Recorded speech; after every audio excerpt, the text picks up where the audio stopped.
नमस्कार मित्रांनो, शुभविवाह मालिकेच्या आजच्या भागामध्ये आता भूमी ही संकर्षणच्या बेडरूममध्ये बाळाला पाळणा देत बसलेली असते.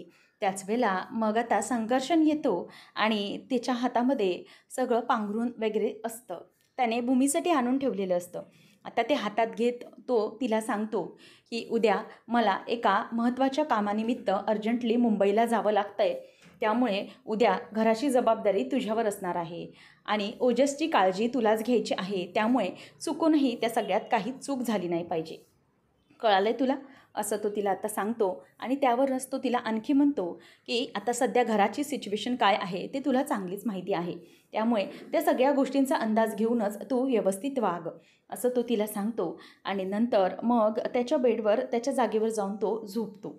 लाईट्स ऑफ करतो आणि भूमी त्यावर त्याला काहीच बोलत नाही. नंतर आता संकर्षणचा डोळा लागत असतो आणि भूमी त्याच गोष्टीचा विचार करत राहते की उद्या मी इथे एकटीच असणार आहे, हे कुठेतरी बाहेर जाणार आहेत. मग त्यावर भूमीला एक कल्पना सुचते की उद्या जर हे मुंबईला जाणार असतील तर उद्या माझ्याकडे वेळ असेल. उद्या मी सकाळी लवकरच इथून घरातून घेऊन निघेल. काहीतरी कारण काढून मला घरातून निघालं पाहिजे आणि मग मी हॉस्पिटलमध्ये आकाशला जाऊन निदान एकटा तरी बघू शकते, असा विचार तिच्या डोक्यामध्ये आता येत असतो. आणि भूमी खूपच आनंदामध्ये असते. त्याच वेळेला इथे भूमीच्या मनात विचार येतो की उद्या मी आषाढी एकादशीलाच आकाशला भेटणार आणि इथे आकाशलाही त्याची जाणीव होत असते. तो विचार करतो की भूमी, फायनली मी तुला भेटणार आहे. उद्या आषाढी एकादशी आहे. मला माहीत आहे तू नक्की माझ्यापर्यंत येशील, नक्की मला भेटायला येशील. माझं मन मला सांगतं आहे की तू उद्याच्या दिवशी तरी मला नक्की भेटशील. आकाशला असा आशावाद आता आदल्याच दिवशी लागून राहिलेला असतो. ठरल्याप्रमाणे तो गेल्यानंतर भूमी सकाळीच घराबाहेर लवकर पडते आणि तिला रस्त्यावरून जात असताना बाजूने पालखी जाताना दिसत असते. आता आषाढी वारीमध्ये सगळे वारकरी अगदी जमलेले असतात आणि आनंदाने रामकृष्ण हरी असा जप करत सगळेजण टाळ विना घेत मृदुंग वाजवत निघालेले असतात.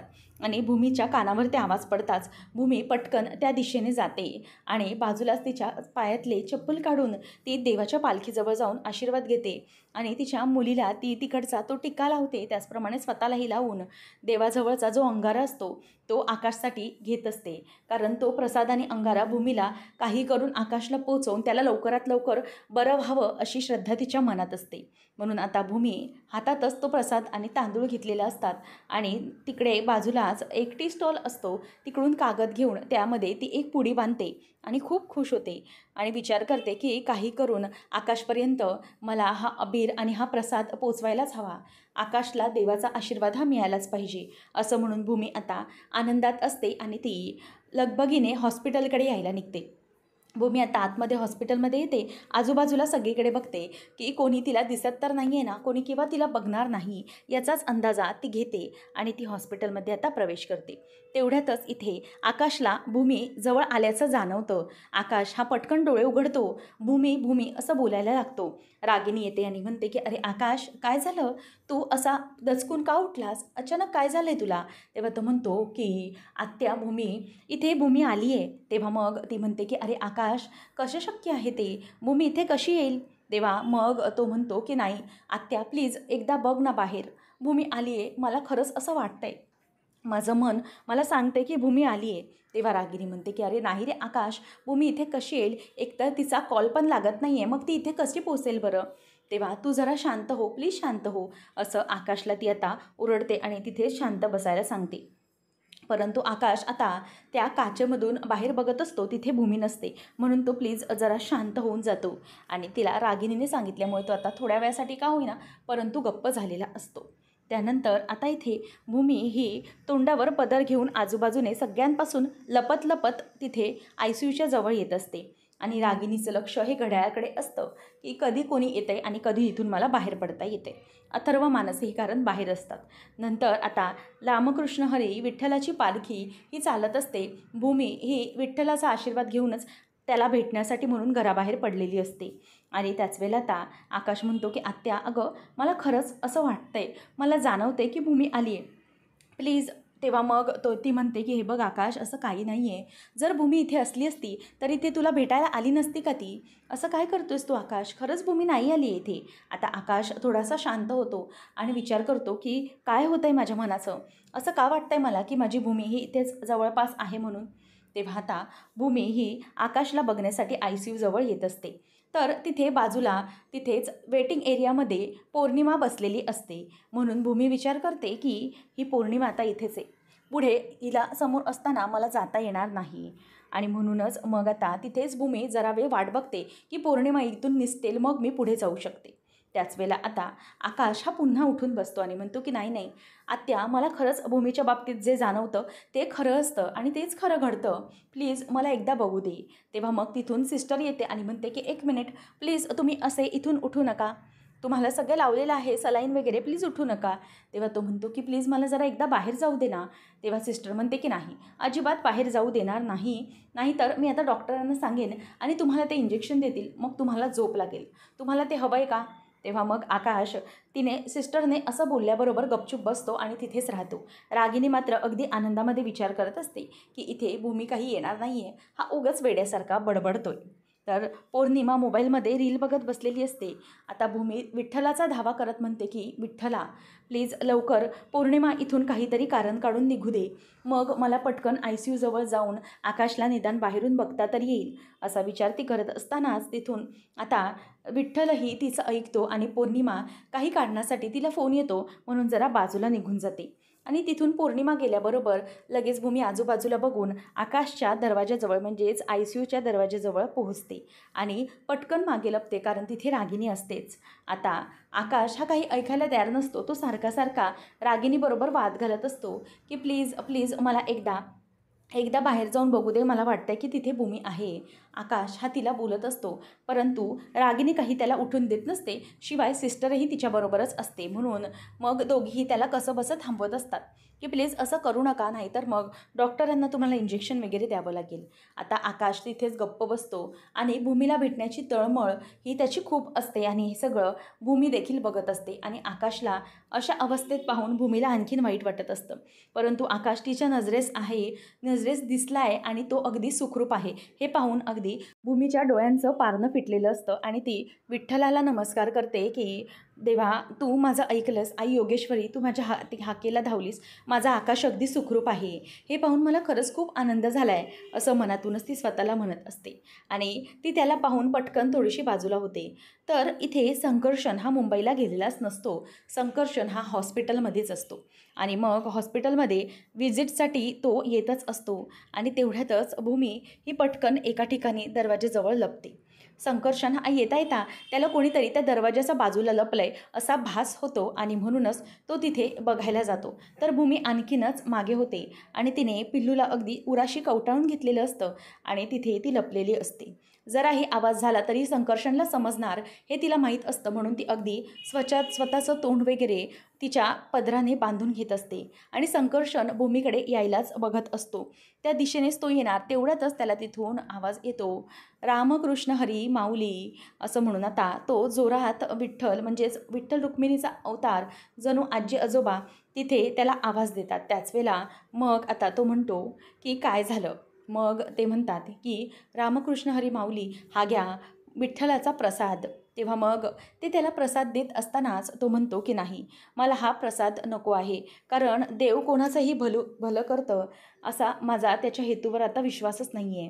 त्यामुळे मला हा प्रसाद नको. आणि त्याच वेळेला ते दोघंजणही म्हणतात की माऊली, काय आहे ना, आपल्याला देवाचं जे काही योजलेलं असतं ते आपल्याला कळणार नाही. विठ्ठल हे जे करतो ते त्याच्या प्रत्येकाच्या भल्यासाठी त्याच्या दृष्टीने करत असतो. म्हणूनच आता तू तुझ्यासाठी नाही, परंतु तुझ्या जवळच्या कोणाच्या तरी हेतूसाठी, कोणाच्या तरी भल्यासाठी घे. तुझ्या जवळ एखादी अशी व्यक्ती असेलच ना जी कायम सुखी राहिली पाहिजे असं तुला वाटतं, मग त्याच्यासाठी हा प्रसाद घे माऊली, असं ते दोघंजणही म्हणतात. तेव्हा आता संकर्षणच्या डोळ्यासमोर लगेच त्याचा मुलगा ओजस येऊन उभा राहतो आणि त्याच्यासाठीच आता तो त्यांच्यासमोर हात पुढे करतो आणि दोघंजणही त्याच्या हातावर प्रसाद ठेवून रामकृष्ण हरी असं म्हणतात. तेव्हा मग संकर्षण तो प्रसाद हातात घेतो आणि तो काहीही तिथे न थांबता किंवा त्यांना नमस्कार न करता तिथून गुपचूप निघून गेलेला असतो. कारण देवावरचा त्याची बायको गेल्यामुळे त्याचा विश्वासच अगदी उडालेला असतो. आणि संकर्षण तिथून निघून गेल्याबरोबर भूमीच्या जरा आता जीवात जीव येतो. कारण संकर्षण तिथून निघून गेलाय का हे हळूच ती वाकून पाहते. तर संकर्षण हा त्याचे पेशंट तपासण्यासाठी तिथून निघून गेलेला असतो. आता भूमी ही तो दरवाजा बाजूला करते आणि तिथून ती बाहेर येते. आणि समोर तिथे तिला आजी आजोबा दिसतात. भूमी बाहेर आल्याबरोबर म्हणते की बरं झालं हे निघून गेले, नाहीतर आज माझं काही खरं नव्हतं. याचा अर्थ डॉक्टर संकर्षण आज मुंबईला गेलेलेच दिसत नाही आहे, त्यांची व्हिजिट कॅन्सल झाली आहे असं ती विचार करते. त्याच वेळेला आता आजी आजोबा हे भूमीसमोर येतात आणि म्हणतात की मुली काय झालं रामकृष्ण हरी. तेव्हा आता आजी आणि आजोबांचा ती नमस्कार करून आशीर्वाद घेते आणि म्हणते की नमस्कार करते. तेव्हा दोघंजणही तिच्या डोक्यावर हात ठेवतात आणि मग तिला म्हणतात की सौभाग्यवती भव. आता तो आशीर्वाद दिल्याबरोबर भूमीला आणखीनच खंत वाटू लागते. तेव्हा मग तिचा चेहरा पडतो. आजी आजोबा विचारतात की माऊली काय झालं, तुझा चेहरा असा का पडला. तेव्हा ती म्हणते की आजी आजोबा तुम्ही अगदी विठ्ठलासारखे माझ्या मदतीला धावून आलात खरं तर, परंतु तुम्ही हा जो काही आशीर्वाद दिलाय ना तो माझ्या काहीच कामाचा नाही आहे. तेव्हा मग ते म्हणतात की असं का म्हणतेस मुली. तेव्हा ती म्हणते की आजी आजोबा खरं तर हा आशीर्वाद तुम्ही दिला आहे. माझा नवरा तिथे ICUमध्ये ॲडमिट आहे. तो फार मोठ्या संकटातून वाचला आहे आणि त्याचा जीव वाचला आहे. परंतु मला काही कारणामुळे त्याला भेटताही येत नाही आहे. त्यामुळे मला खूप खंत वाटते. आणि हा जो काही आशीर्वाद आहे, मी पालखीचा अबीर आणि हा प्रसाद त्याच्यासाठी आणला आहे, परंतु मला त्याला भेटता येत नाही म्हणून त्याच्यापर्यंत हे पोचवताही येत नाही आहे. तेव्हा मग आता आजोबा म्हणतात की मुली नको काळजी करूस, सगळं व्यवस्थित होईल. माऊली आहे ना ती सगळ्या गोष्टी बघत असते आणि अगदी व्यवस्थितपणे करत असते. तू अगदी मनात कोणताही किंतु परंतु न ठेवता तुझं काम कर आणि तुझ्यावर तुझी जर देवाची श्रद्धा असेल तर ती नक्कीच फळास येईल. तू म्हणशील तसंच होईल. परंतु या गोष्टींची तू चिंता करू नको. माऊली सगळ्या चिंता हरण्यासाठी बसलेली आहे. त्यामुळे तू आता एकच काम कर. तुझी भक्ती आहे ना विठ्ठलावर, मग त्या भक्तीवर कधीही संकोच घेऊ नकोस. नक्कीच काही ना काहीतरी चांगलं होईल. कुठल्याही प्रकारे देव तुझी मदत ही करणारच आहे. त्यामुळे तू आता एकच समज की तुझ्यासाठी हे सगळं जे काही घडतं आहे ते एक तपश्चर्या आहे आणि ती तपश्चर्या जेव्हा तू पार करशील तेव्हा जाऊन तुझं सगळं काही व्यवस्थित होईल. फक्त देवावरची श्रद्धा ढळू देऊ नकोस. ही श्रद्धा अशीच कायम ठेव. देव तुझं कल्याण नक्की करील, लक्षात ठेव. असं आता ते तिला म्हणून दाखवतात. तेव्हा मात्र भूमीला जरा बरं वाटतं. भूमी म्हणते की परंतु हे. तेव्हा मग ते आजोबा म्हणतात की मुली दे तो प्रसाद आणि ती पुढी दे माझ्याकडे. मी त्याच्यापर्यंत तुझ्या नवऱ्यापर्यंत हे नक्कीच पोहोचवतो. परंतु त्याला चिंता करू नकोस, मी काही कळू देणार नाही. हे मी नक्की पोचवेन त्याच्यापर्यंत आणि तुझा आशीर्वाद हा नक्की त्याच्यापर्यंत पोचेल. विठ्ठलाची भक्ती तुझी वाया जाऊ देणार नाही. असं म्हणून आता ते पुढे घेतात आणि भूमी खूप खुश होते. कारण फायनली आकाशपर्यंत ती पुढे जाणार असते. आता इथे भूमी विचार करते की परंतु ते जाणार तरी कशी, कारण तिथे रागिनी आहे आणि संकर्षण पण आहे. त्याच वेळेला इथे आता आजोबा म्हणतात की नको काळजी करूस मुली, देव तुझ्यासाठी नक्कीच काहीतरी करील. तेव्हा मग रागिनी इथून बाहेर पडते आणि फोनवर बोलत बोलत बाहेर पडते. तेवढ्यातच संकर्षण हा तिथे आकाशच्या रूममध्ये जाणार आणि त्यालाही लगेच सिस्टर बाहेर बोलवायला येते आणि म्हणते की डॉक्टर संकर्षण एक मिनिट, डॉक्टर सानेंनी तुम्हाला बोलावलं आहे एका पेशंटबद्दल, म्हणजेच आकाश महाजनच्या रिपोर्ट्सबद्दल त्यांना तुमच्याशी अर्जंट डिस्कशन करायचं आहे. त्यामुळे प्लीज जरा त्यांच्या केबिनमध्ये येता का. तेव्हा हा येतोच असं म्हणून डॉक्टर संकर्षण देखील तिकडून आता निघून जातो.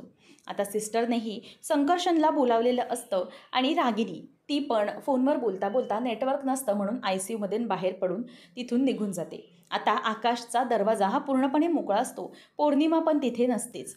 तेव्हा हे सगळं आजी आणि आजोबा बघतात. ज्याप्रमाणे आजी आजोबा भूमीला सांगतात की सगळी संकटं अशीच दूर होतील, त्याचप्रमाणे सगळी संकटे जी समोर असतात ती अचानक दूरही झालेली असतात. आणि म्हणून भूमी आता समोर ते सगळं बघते आणि आजी आजोबांना सांगते की त्या रूममध्ये तिथे आहे माझा नवरा. आता तो म्हणतो की रामकृष्ण हरी, माऊली काळजी करू नकोस, मी जातो. असं म्हणून आता आजोबा हे तिथे आकाशच्या रूममध्ये जातात. आकाश हा बसलेलाच असतो. तो म्हणतो की आजोबा. तेव्हा मग तो म्हणतो की रामकृष्ण हरी, मी तुझ्यासाठी विठ्ठलाचा प्रसाद आणि आशीर्वाद घेऊन आलेलो आहे. तेव्हा मग आता तो म्हणतो की आजोबा पण तुम्ही इथे कसे काय आलात. तेव्हा मग आजोबा म्हणतात की अरे बाळा, आज आषाढी एकादशी आहे की नाही, मग याचा आशीर्वाद तुला तर मिळालाच पाहिजे ना. तुझी तब्येत आणि प्रकृती लवकर व्यवस्थित होईल, नको करूस चिंता. आणि मग ते म्हणतात की तुझी प्रकृती व्यवस्थित होईल, तुझं कुटुंब, तुझं घर सगळं काही सुरक्षित ठेवेल आपला बाप्पा, नको काळजी करूस, असं म्हणून आता ते आजोबा हे आकाशला अबीर लावतात. त्याचप्रमाणे त्याच ठिकाणी आजी देखील तिथे हॉस्पिटलच्या इथेच दरवाजाच्या बाहेर भूमीला देखील अबीर लावते, अबीराचा टिळा लावते.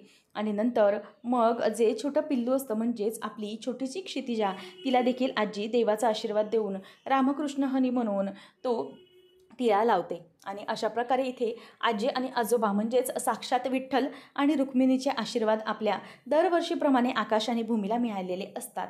आणि यावर्षीही त्यांची आषाढी अशीच चांगली साजरी होते. त्यावेळेला आता आजोबा ती तिथेच पुडी बांधून बाजूला ठेवत असतात आणि म्हणतात की बाळा, हा घे प्रसाद, हा प्रसाद तू नंतर खा, देवाने तुझ्यासाठी पाठवलं आहे असं समज हवं तर. तेव्हा आता तिथे आकाशला लक्षात येत असतं की नक्कीच हे आजोबा उगाचच आलेले नाही आहेत, यामागे नक्कीच काहीतरी आहे हे आकाशला कळत असतं. आजोबा म्हणतात की मुला, हे घे, हा प्रसाद घे विठ्ठलाचा, विठ्ठल तुला कधीही काहीही कमी पडू देणार नाही, सगळं काही व्यवस्थित होईल, त्याच्याबद्दल फक्त तुझ्या मनात श्रद्धा आणि भक्ती ठेव, तुझं सगळं व्यवस्थित होईल. आता जरी तुला काही कठीण वाटत असलं तरीही पुढे जाऊन सगळं तुझं व्यवस्थित होईल, तुझं कुटुंब, घर अगदी व्यवस्थित सुखाने नांदेल, रामकृष्ण हरी, असं म्हणून आता त्या आजोबा तिकडून निघून चाललेले असतात. आणि आकाश हा त्यांच्यासमोर हात जोडून त्यांना नमस्कार करतो. आता आकाशलाही मनातून खूप बरं वाटलेलं असतं, कारण आषाढीच्या दिवशी भूमी भेटायला येईल हे त्याला वाटलेलं असतं. परंतु त्याच्या मनाला कुठेतरी जाणवत असतं की हे जे काही आजोबा आलेत ते उगीचच नाही. तो विचार करतो की हे भूमीनेच पाठवलेत का. तेव्हा आजोबा बाहेर येतात आणि म्हणतात की मुली, आता तुझी चिंता मिटली, तुझ्या नवऱ्याला मी तो टिळा लावला आहे आणि प्रसादही त्याला दिला आहे, तो अगदी व्यवस्थित आहे. तेव्हा मग आता भूमी ही त्या दोघांना पुन्हा नमस्कार करते आणि म्हणते की खरंच खूप देवासारखी अगदी धावून आलात तुम्ही माझ्या मदतीला. त्याच वेळेला मग आता ते आजी आजोबा तिला आशीर्वाद देतात आणि म्हणतात की बाळा, सगळं काही व्यवस्थित होईल, नको काळजी करूस. आणि ते निघून जातात. आणि भूमी ही पुन्हा एकदा त्या काचेच्या दरवाजामधून आकाशला बघत असते आणि आकाश तिथेच बसलेला असतो. भूमी आता डोळ्यात पाणी येऊन त्याच्याकडे बघते, म्हणते की आकाश, मला तुझ्यापर्यंत यायचं होतं, या आषाढीला तुला भेटायचं होतं, आणि परंतु तरीही मला तुझ्याजवळ येता येत नाही आहे. मला खरंच काय करू काहीच कळत नाही आहे, माझा नाईलाज होतो आहे. तर आकाश हा ती पुढे हातात घेतो आणि विचार करतो की नक्कीच ही पुढे भूमीने पाठवली असेल. मग आता भूमी ही हॉस्पिटलमधून बाहेर निघत असते. आणि त्याच वेळेला इथे आकाशच्या मनामध्ये विचार सुरू असतो की कदाचित हे सगळं भूमीने तर केलं नसेल ना, म्हणजे ही पुडी भूमीने तर पाठवली नसेल ना, असा विचार आता त्याच्या डोक्यामध्ये येत असतो. भूमी आता व्यवस्थितपणे तिकडून बाहेर पडते. आणि त्याच वेळेला आता डॉक्टर संकर्षण हा आकाशच्या केबिनकडे त्याला चेक करण्यासाठी येतच असतो. तेव्हा मग रागिनी त्याला म्हणत असते की आकाश, काय झालं आहे.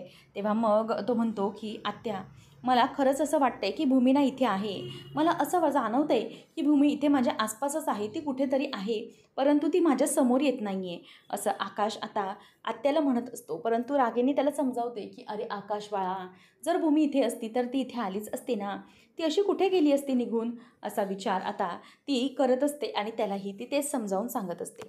परंतु आकाश भूमीला म्हणतो की आत्या, भूमीच्या बाबतीतला माझा सिक्स सेन्स कधीही चुकत नाही, भूमी नक्कीच इथे आली होती असं मला वाटतंय. त्याच वेळेला डॉक्टर संकर्षण आकाशला बघतात.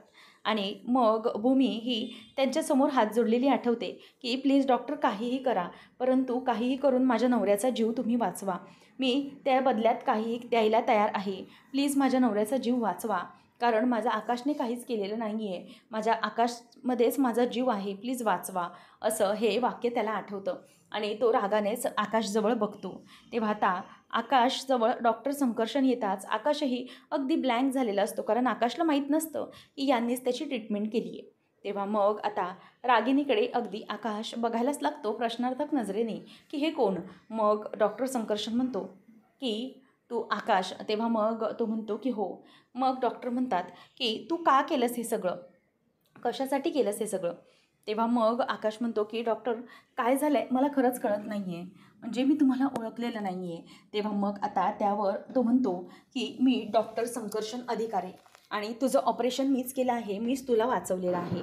त्यावेळेला आता आकाश म्हणायला लागतो की डॉक्टर, खरंच त्याबद्दल तुमचे आभार. मग नंतर तो म्हणतो की खरं तर मी माझ्या बायकोच्या मारेकऱ्याला वाचवलेलं आहे. का केलंस हे सगळं तू? का माझ्या बायकोचा जीव घेतलास? आता आकाशला सगळं आठवायला लागतं की कशाप्रकारे त्या गाडीचा अपघात झाला होता आणि अपघात झाल्यानंतर समोरच्या गाडीला अक्षरशः खूप मोठ्या जोरात धडक बसलेली होती. तेव्हा आकाशला सगळं आठवतं आणि आकाश म्हणतो की म्हणजे त्या गाडीमध्ये तुम्ही होतात? तेव्हा मग डॉक्टर म्हणतो की हो, मी होतो, त्याच्यासोबत माझी बायको होती. माझ्या बायकोला कायमचं माझ्या आयुष्यातून हिरावून घेतलंयस तू. तुझ्यामुळे माझ्या बायकोचा जीव गेलाय. कुणी आहेस तू माझ्या बायकोचा? तुझ्यामुळे हे सगळं झालंय. आकाश म्हणतो की प्लीज डॉक्टर असं बोलू नका. मी काहीही केलेलं नाही आहे. तो फक्त एक अपघात होता. तेव्हा मग डॉक्टर म्हणतो की नाही, अपघात नव्हता तो. तू माझ्या बायकोला मारलंस. तू गाडी चालवताना तुला स्वतःच्या हातावर जराही कंट्रोल राहिला नाही. का केलंस तू असं? तुझ्यामुळे माझ्या बायकोचा अपघात झाला आहे. आता आकाशला त्रास व्हायला लागतो. त्याचं डोकं हे जरासं दुखल्यासारखं आणि गडबडल्यासारखं होत असतं. जेव्हा संकर्षण त्याला विचारतो तेव्हा मात्र त्याला खूप राग आलेला असतो. तर आता इथे पुढच्या भागामध्ये आकाश हा रागिणीला म्हणत असतो की आत्या, मला खरंच असं वाटतंय की ही जी काही मला पुडी दिली आहे ना, ती पुडी ही भूमीनेच दिलेली आहे. तर संकर्षण पण हे ऐकत असतो. आता भूमीचा पाठलाग करत करत अथर्व, मानसी हे अधिकारीच्या बंगल्याजवळ आलेले असतात. त्याच वेळेला मग आता भूमीला ते जाब विचारत असतात की नक्की तुझं काय सुरू आहे. त्याच वेळेला भूमी आता सांगत असते की 1 मिनिट, तुम्हाला ऐकायचंच आहे ना, तर चला बाहेर. असं म्हणून भूमी त्यांना बाहेर यायला सांगते. आणि त्याच वेळेला भूमी म्हणते की मी आता ठरवलं आहे की मला आता त्या घरात पुन्हा यायचं नाही आहे. अथर्व, मानसी म्हणतात की नक्की म्हणजे काय आहे तुझ्या मनात, काय चाललं आहे ते तरी सांग. तेव्हा मग ती म्हणते की आता मी एकच ठरवलं आहे की मी मूव ऑन करणार आहे आणि मी मूव ऑन केलं आहे आणि मी आता तिथून कायमची त्यांच्या आयुष्यातून, तुमच्या आयुष्यातून निघून जाणार आहे. आकाशला आता मी सोडलं आहे आणि मी आकाशला सोडून खूप पुढे निघून आलेली आहे. मी मूव ऑन झाली आहे, असं सरळ ती त्यांना बोलून दाखवते. आणि हे ऐकल्यानंतर अथर्व आणि मानसी यांना जबरदस्त असा धक्का बसतो. कारण भूमीने हा जो काही निर्णय घेतला आहे तो निर्णय याचा त्यांनाही फार जबरदस्त असा धक्का बसलेला असतो. आता नेमकं भूमीने हे सगळं केल्यानंतर अथर्व आणि मानसी यांना भूमीची नक्की सिच्युएशन काय आहे ते समजेल का, हे पाहणं रंजकतेचं ठरणार आहे. अशाच मालिकांचे अपडेट्स जाणून घेण्यासाठी आजच आपल्या चॅनलला सबस्क्राईब नक्कीच करा. धन्यवाद.